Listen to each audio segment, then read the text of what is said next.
In today's video, I'm going to teach you how to refresh your browser session or relog into your GoDaddy account to troubleshoot a missing hosting instance. If your hosting product is not showing up where you expect it to be, don't worry.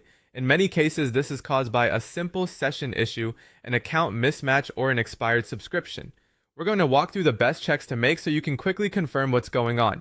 First, refresh your browser session or sign out of your GoDaddy account and then sign back in. This helps clear temporary session problems that can sometimes prevent your products from displaying correctly. If a normal page refresh doesn't help, logging out completely and logging back in is often the better option. When you sign back in, make sure the account dashboard loads fully before checking your hosting products again. It can also help to open a new browser tab or wait a few seconds for everything to sync properly. Next, make sure you are signed into the correct account.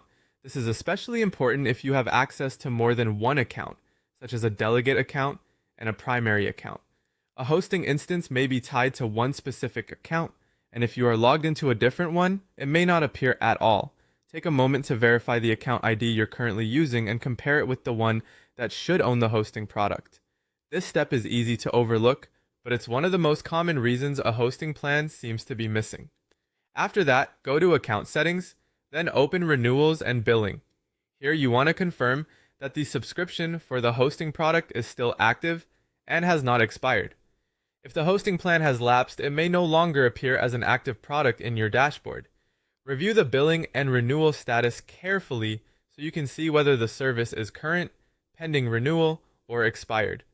This gives you an important clue about why the hosting instance may not be listed. If you've refreshed your session, confirmed you're in the correct account, and checked that the subscription is still active but the hosting instance is still missing, the next step is to contact GoDaddy support.